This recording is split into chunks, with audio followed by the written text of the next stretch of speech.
और ये भी कहा करते ईसाइयों भगवान है, कभी ये जुलाहा दानक निर्धन यो महल क्यों ना बना लेता, ये मजदूरी कर रहा है, कपड़ा बनता है। इस तरह की बातें करके भक्तों को भी भ्रमित कर दिया करते थे। बच्चों 120 वर्ष रहा वो मालिक उसी स्थिति में, एक झोंपड़ी में, एक कतिपूर में इनकी भूमिका करके, और 120 साल के बाद पैदल चल के मगर स्थान पर जाके दो राजाओं सामने, हजारों सैनिक और दर्शकों के सामने एक चादर नीचे बिछाई, एक ऊपर ओढ़ ली, नीचे भक्तों ने थोड़ा 2-2 इंच फूल बिछाए थे अपनी आदर सत्कार के लिए।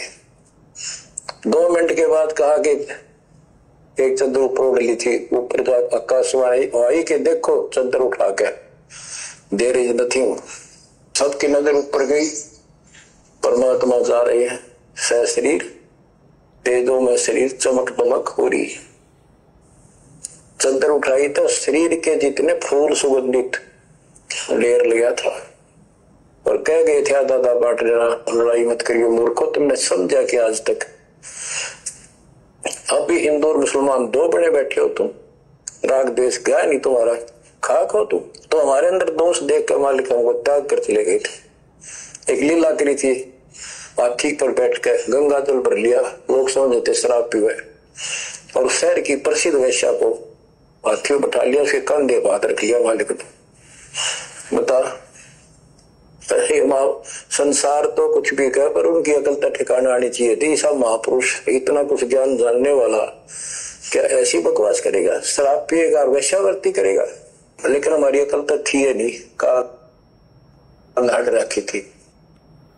क्या करें गुरुदेव भगवान, 120 वर्ष तक वो कबीर परमात्मा काशी में और एक जुलाही की भूमिका करके चला गया और लोग उनको ताने मारा करते थे। जब उनके शिष्य, उनके भगत कहा करते थे कि हमारे गुरुजी तो परमात्मा आए हुए, परमात्मा ये तो भगवान हैं, ऐसे ऐसे सुख दे देते हैं, दिल्ली का बादशाह भी इनका भगत बन गया, मगर का नरेश भी इनका भगत बन गया, काशी का नरेश वीर सिंह भी इनका भगत बन गया।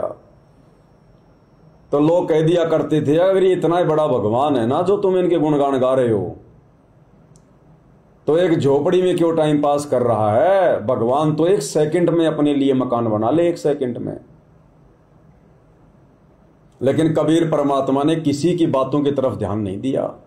वो तो समर्थ थे जो राजाओं को राज्य दे रहे हैं, ब्रह्मा विष्णु महेश वाली आत्माओं को वो पदवी दी उन्होंने, ब्रह्मा विष्णु महेश की।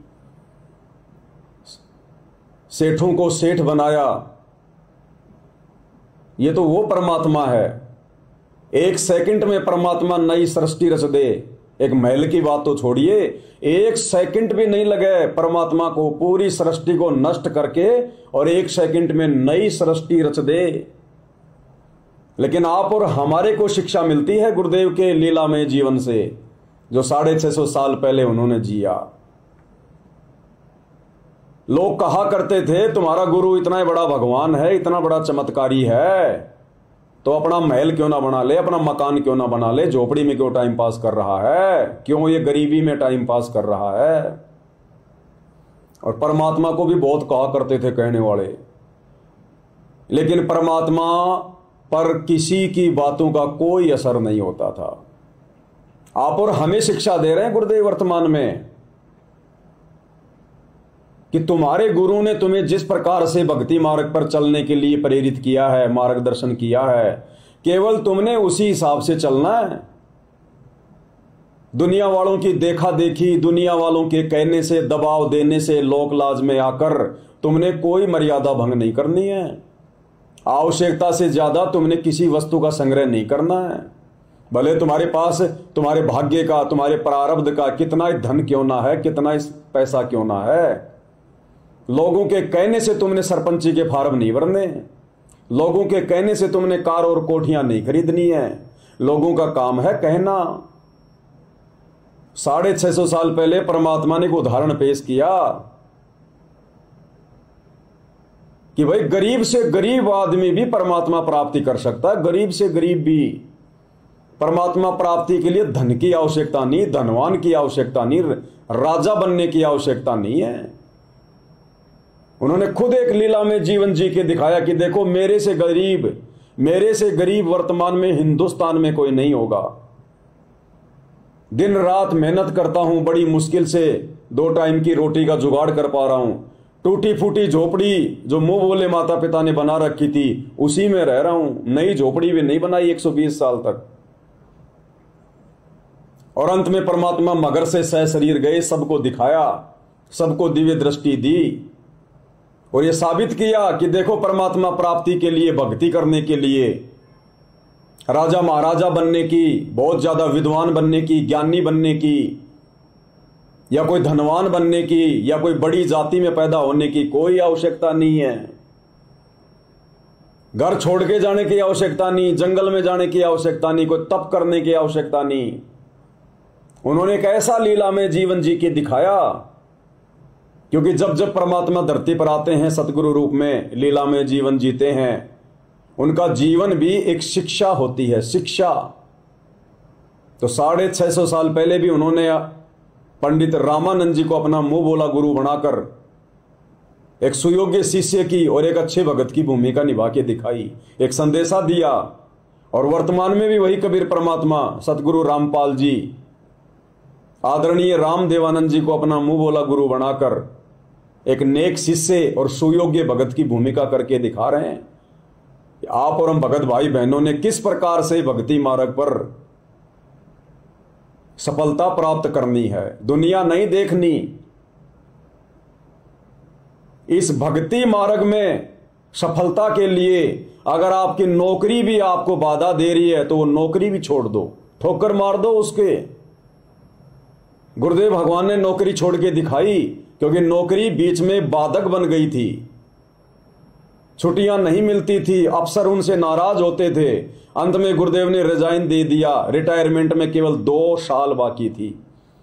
साथी कह रहे थे भाई क्यों रिटायरमेंट ले रहा है, क्यों इस्तीफा दे रहा है, क्यों रिजाइन दे रहा है, 2 ही तो साल बची है, एडजस्ट कर ले,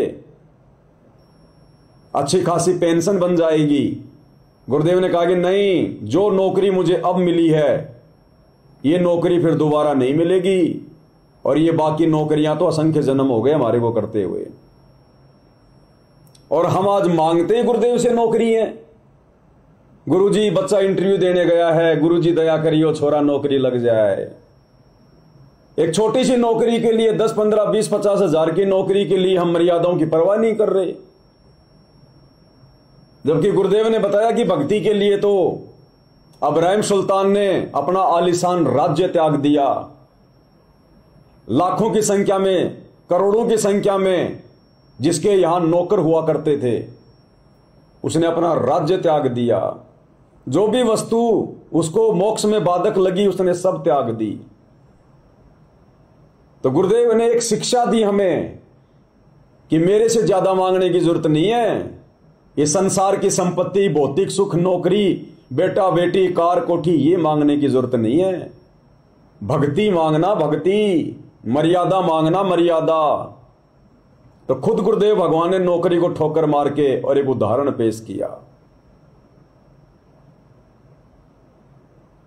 तो यदि भक्ति मार्ग में कोई ऐसा समय आ जाए कि आपकी नौकरी और मर्यादाओं में अगर एक को चुनना पड़े, तो बिना सोचे समझे उसी समय अपने गुरुदेव के लीला में जीवन को ध्यान में रखते हुए तुरंत ठोकर मार देने चाहिए, तुरंत, चाहे वो 1 लाख रुपए महीने की तनख्वाह वाली नौकरी क्यों ना हो। तब हम सतगुरु पाएंगे, परमात्मा पाएंगे। तो आज भी गुरुदेव पल पल अपने लीला में जीवन से आप और हमें शिक्षा दे रहे हैं। बाकी तो दास बहुत बार अन्य बातों का जिक्र कर चुका है कि जिस प्रकार गुरुदेव भगवान हमें शिक्षा दे रहे हैं कि ना उनका कोई दोस्त है, ना उनका कोई मित्र है, ना उनका कोई बेस्ट फ्रेंड है। तो आप और हमारा भी भक्ति मार्ग पर ना कोई दोस्त होना चाहिए, ना कोई मित्र होना चाहिए, ना कोई बेस्ट फ्रेंड होना चाहिए। हमने सभी के साथ समान रूप से व्यवहार करना है। अपनी मर्यादाओं को ध्यान में रखते हुए, अपनी मर्यादा बचाते हुए। पहले मर्यादा है,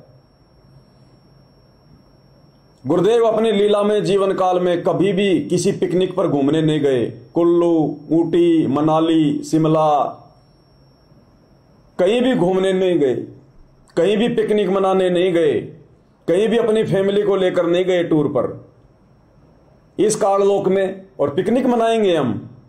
हमें ज्ञान ही नहीं है, अभी हमने तत्व ज्ञान को समझा ही नहीं है, एक सेकंड का यहां भरोसा नहीं है। और इन बकवादों से फिर सतगुरु नाराज होता है, मर्यादा टूटती है। अभी कुछ ही दिन पहले आप भाई बहनों ने सोशल मीडिया पर देखा होगा, पाकिस्तान की घटना थी।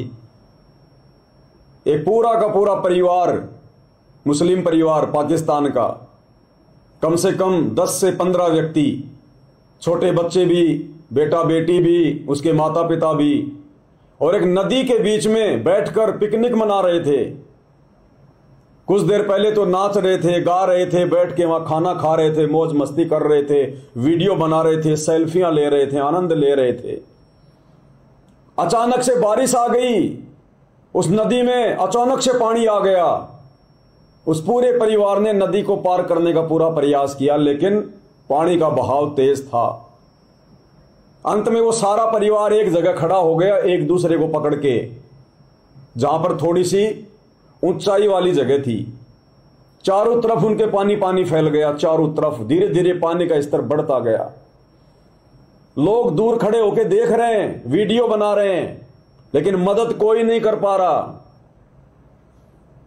उन्होंने भी काफी प्रयास किया, शासन और प्रशासन को फोन किया, लेकिन कोई सुनवाई नहीं हुई।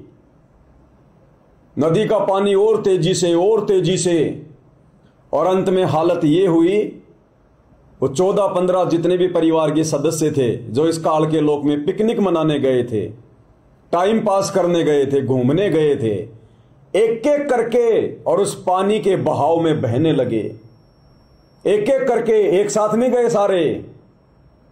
सोचो क्या बीती होगी उस परिवार पर, जब उस परिवार का एक सदस्य नदी में बहा, बाकी सदस्य देख रहे हैं लेकिन कर कुछ नहीं पा रहे सिवाय रोने के, चिल्लाने के। फिर दूसरा सदस्य गया, तीसरा बह गया, चौथा बह गया, एक एक करके और उस पानी में बह रहे हैं। ना वो मां बचा पा रही, ना वो बाप बचा पा रहा, ना वो दादा बचा पा रहा। और सोचो उस व्यक्ति पर क्या गुजरी होगी जो सबसे लास्ट में बहा होगा। उसने तो सबको मरते हुए देखा है, सबको मरते हुए। तो इस काललोक में, और ये ज्ञान समझने के बाद, ये भक्ति लेने के बाद, और फिर हम लोग घूमने का मानस बना रहे हैं, पिकनिक मनाने जाएंगे, टाइम पास करने जाएंगे। इस गंदे लोक में हम क्या देखने जाएंगे? क्या देखेंगे हम इस गंदे लोक में? अगर आपने जरा भी प्रशंसा कर दी इस गंदे लोक की, अगर यहां के मांस और की भी, तो समझो मोक्ष से वंचित हैं हम। क्योंकि अबे तो हमें 21 ब्रह्मांड ही सुंदर लग रहा है, अच्छा लग रहा है। एक समय गुरुदेव ने सत्संग में बताया कि परमात्मा कुछ आत्माओं को अपने विमान में बैठाकर ऊपर ले जा रहे थे। तो एक गांव के 2-3 सदस्य थे, 2-3 व्यक्ति थे, और उसी विमान में दादू जी भी बैठे हुए थे। विमान ऊपर जा रहा है, गांव से ऊपर, और एक व्यक्ति जो उस गांव का रहने वाला था, उसने जब विमान से नीचे का वो दृश्य देखा, पहाड़, नदियां, पेड़ पौधे, हरियाली, क्योंकि परमात्मा का विमान तो ट्रांसपेरेंट होता है, उसमें तो आर पार दिखाई देता है, और सूक्ष्म शरीर में तो वैसे भी सब कुछ दिखाई देता है। तो उस व्यक्ति ने ऊपर से और गांव का नजारा देखकर कहा कि वाह, इतनी सुंदरता, इतना सुंदर, हमें तो पता ही नहीं था। बस उसका इतना कहना हुआ और ऑटोमेटिक वो व्यक्ति, वो भगत विमान से नीचे गिरने लगा। विमान से नीचे हो गया, वो नीचे गिरने लगा। दादू जी ने कहा परमात्मा वो फला फला भगत तो नीचे गिर गया। तो परमात्मा ने कहा कि बेटा अभी इसको ये काल लोक ही सुंदर लग रहा है, अभी इसकी इच्छा इसकी आस्था अभी इसी लोक में फंसी पड़ी है, अभी इसका मन नहीं हटा, अभी इसको यही सब कुछ अच्छा लग रहा है, सुंदर लग रहा है। तो जहां आशा ता वासा होई, मन कर्म वचन सुमरियो सोई। तो हम पिकनिक मनाने जाते हैं, क्यों जाते हैं? मन की खुराक, मन को खुराक देने के लिए। बढ़िया बढ़िया दृश्य देखेंगे, पहाड़ के ऊपर से नीचे का सीन देखेंगे और मन में क्या आएगा, वाह क्या नजारा है, अरे मैंने पहली बार देखा। कैमरे में कैद करेंगे, मोबाइल में कैद करेंगे, सेल्फियां लेंगे, यानी हमें वो बहुत अच्छा लग रहा है, बहुत सुंदर लग रहा है, मन को भा रहा है। तो कैसे मोक्ष होगा भाई, कैसे पार होंगे हम? हमें तो बिल्कुल नरक दिखाई देना चाहिए, नरक, क्योंकि परमात्मा हमें इतने उदाहरण दे चुके हैं। जब परमेश्वर गरीबदास जी को ले गए सतलोक, धर्मदास जी को ले गए और वहां से उन आत्माओं ने जब नीचे देखा तो रोने लग गए कि मोहे राख लियो भगवान हमसे बिगड़ी है। ये परमात्मा उस नरक में, उस कचरे के ढेर में हमारे को फिर से ना भेजो, मैं तो यहीं रहूंगा। तो हमारे समझ में नहीं आती क्या? फिर हम क्या देखने जा रहे हैं, कहां घूमने जा रहे हैं? ये घूमने का समय, ये काल जबरदस्ती खुजली कर रहा है, खुजली। ये कलयुग की बिचली पीढ़ी का समय है, यहां से बाहर निकलने का ये दरवाजा है। और इस समय काल इस प्रकार की मन में लहर उठा के और हमारे खोपड़ी में खुजली करवा रहा है, खुजली। और इसी खुजली में ये समय निकल जाएगा। तो जब से हम अपने गुरुदेव भगवान को जानते हैं, पहचानते हैं, उपदेश लेने के बाद, क्या हमने कभी सुना कि गुरुदेव कहीं घूमने गए हों, कहीं पिकनिक पे गए हों? क्या हमने सुना कि हमारे गुरुदेव का कोई यार है, कोई दोस्त है? क्या हमने कभी सुना कि हमारे गुरुदेव कभी किसी रिश्तेदारी में गए, विवाह में, शादी में, बात में, छूचक में, कभी किसी प्रोग्राम में, किसी फंक्शन में? बहुत रिश्तेदार हैं गुरुदेव भगवान के तो इस काललोक में, जैसी वो लीला कर रहे हैं। क्या सुना हमने कभी गुरुदेव कभी किसी की शादी में गए हो, बात में, छूचक में गए हो, कभी किसी प्रोग्राम में गए हो? क्या लोगों ने बुलाया नहीं होगा? क्या उनको निमंत्रण पत्र नहीं भेजा होगा? क्यों नहीं गए? गुरुदेव को पता था अगर मैं जाऊंगा तो मेरे बच्चे कैसे रुकेंगे, मेरे भगत कैसे रुकेंगे? मेरे भगत तो मुझे देख के सीखेंगे ना। बेटा बेटी तो माँ बाप को देखकर ज्यादा सीखते हैं, तो गुरुजी हमारी माँ, गुरुजी हमारा बाप, हम तो उनको देखकर सीखेंगे ना। क्या सुना कभी आपने?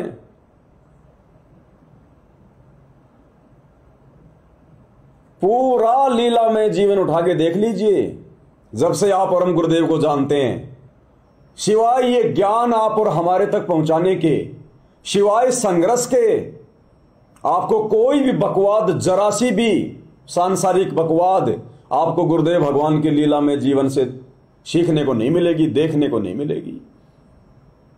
केवल उनका एक ही प्रयास रहा है कि किसी भी प्रकार से ये ज्ञान, ये तत्व ज्ञान जन जन तक पहुंचा दूं। पूरी तरह से गुरुदेव ने अपने आप को डिवोट कर दिया इस मिशन में। ना खाने की चिंता, ना सोने की परवाह, ना परिवार, ना रिश्तेदारी, ना घूमना फिरना, सब कुछ आप और हमारे लिए गुरुदेव ने त्याग कर दिया। और ऐसा संघर्ष, भाई और बहनों, इतिहास लिखा जाएगा, इतिहास। ये सारे इतिहास फेल हो जाएंगे आज से पहले के। तो गुरुदेव हमें शिक्षा दे रहे हैं अपने वर्तमान लीला में जीवन से, अगर हम शिक्षा लेना चाहें तो। कभी कोई मर्यादा तोड़ी गुरुदेव ने उपदेश लेने के बाद? 17 फरवरी 1988 को गुरुदेव ने उपदेश लिया, एक अच्छी आत्मा को अपना मुंह बोला गुरु बनाया। क्या सुना आपने कभी कि गुरुदेव ने कभी अपना नाम शुद्ध करवाया हो? सुना कभी? इतनी बार गुरुदेव जिक्र करते हैं, एक बार भी गुरुदेव ने मर्यादा तोड़ी हो, एक बार भी अपना नाम शुद्ध करवाया हो? उन्होंने हमें दिखाया कि गुरु को कैसे प्रसन्न करना है। गुरु तभी प्रसन्न होगा। और ऊपर से काल ने जगह जगह नामदान सेंटर खुलवा दिए। भक्तों को मर्यादाओं की कोई परवाह ही नहीं है। एक भगत जी बता रहे थे, कल परसों आए थे जयपुर में, संडे को छोटी सी सात संगति थी, 5-10 भाई बहन जमा हो जाते हैं आसपास के। तो उस भगत की जो भगतमती है, महुआ से मुकेश भगत जी हैं, उनकी भगतमती थोड़े दिन पहले एक हादसे का शिकार हो गई, क्योंकि उसने उपदेश नहीं ले रखा, ना उसने संकल्प ले रखा, ना वो मर्यादाओं में रहती है, ना वो अच्छे से भक्ति करती है। तो गुरुजी तो किसी के सगे है नहीं भाई, ये तो निर्मोही परमात्मा है। जितना गुड़ डालोगे उतना ही मीठा होगा। तो हम सभी भगत भाई बहन आज से 2 महीने पहले उनके घर पर एक छोटी सी सात संगति थी, दौसा में, महुआ में, वहां चले गए। तकरीबन 40-50 भगत भाई बहन होंगे। सुबह गुरुदेव भगवान को उनकी वंदना कर रहे थे, नित्य नियम कर रहे थे सभी भाई बहन। नित्य नियम के बाद में उनकी भगतमती भैंस का दूध निकालने गई। अब उस पूरी संगत में यदि कोई अनुपदेशी था तो केवल उनकी भगतमती, केवल उनकी भगतमती। भैंस का दूध निकालने चली गई। थोड़ी देर बाद पता चला कि भैंस चिमक गई और उसको लात मारी। 2-3 बार यूं घूम गई भैंस उसके ऊपर और पैर से लात मारी, उसका ये जबाड़ा टूट गया, यहां से जबाड़ा टूट गया। मुकेश भगत जी भी भारी थे, दौड़ के तुरंत उनको उठा के अंदर लेके आए।